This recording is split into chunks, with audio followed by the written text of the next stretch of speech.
Cheng Yuanyu est venu à Pinghu pour ouvrir un magasin de liqueurs, s'occupant principalement de médicaments et de liqueurs. Grâce à l'industrie de l'alcool développée et à la bonne gestion de la bande de marchands de Huizhou qui a commencé à émerger à Pinghu à partir de la dynastie des Song du Sud. Selon l'histoire et la géographie de la dynastie Song, Pinghu était le site du magasin de liqueurs d'Angu sous la dynastie Song du Sud, puis du service de liqueurs Boiling Mousse et du service de liqueurs Guangshen. Au début, le magasin d'alcool géré par le gouvernement n'était pas seulement un lieu de brassage, mais aussi un établissement de vente en gros, où toutes sortes de restaurants et d'établissements de restauration venaient s'approvisionner.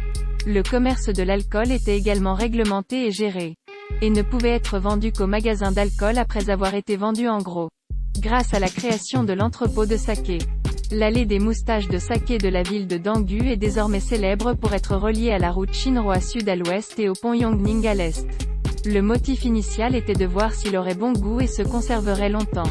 Il a une longue histoire en Chine, et est l'une des cuisines chinoises les plus anciennes et les plus populaires, car il est fait à partir de poissons séchés, de pousses de bambou, de crabes et de viande. Après la dynastie des Song du Sud, la culture de la consommation de la lie s'est épanouie, et la capitale Linan vendait de la lie d'ormeau, de la lie de pâte de chèvre, de la lie de crabe et de la lie de tête de porc. Dans les dynasties Yuan, Ming et Qing, en plus de l'approvisionnement en produits de lie dans la ville, il a été développé à la fabrication artisanale. Au cours de la période Kangxi de la dynastie Qing, le rêve de la chambre rouge de Cao Zheqin mentionne les viandes séchées exquises telles que les pâtes d'oie séchées et les grues écailles séchées.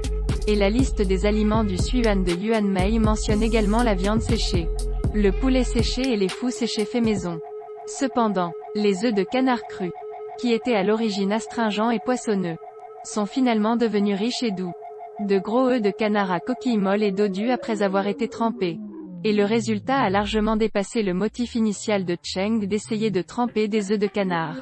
Selon la version imprimée de 1997 du canton de Pinghu Chengguan, Shu Yuanyuan, dont les ancêtres étaient originaires de Fengshan, Haiyan, s'est installé à Pinghu pendant la période Yongzheng de la dynastie Qing et a créé l'atelier de dessert de Shu Yuanyuan à l'extérieur du Xichengmen.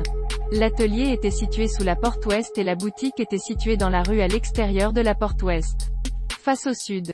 En raison de ses produits commercialisables et de sa bonne qualité, elle jouissait d'une bonne réputation et d'une bonne activité dans la région, et contribuait à la communauté locale en versant beaucoup de taxes et d'argent.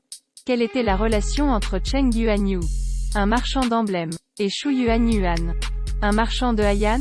Selon un recueil d'histoire agricole publié par l'Université agricole du Zhejiang en 1965, la méthode secrète de Cheng pour fabriquer des œufs séchés a été transmise à Shu Yuanyuan en raison de leur mariage. Pinghu est une ville de poissons et de riz, traversée par des rivières et traversée par le son de la godille. Elle est connue pour sa riche production de riz, de coton et d'autres produits agricoles. La ville de Chengguan, sous sa juridiction, était un lieu où les marchands se rassemblaient et où l'économie était florissante.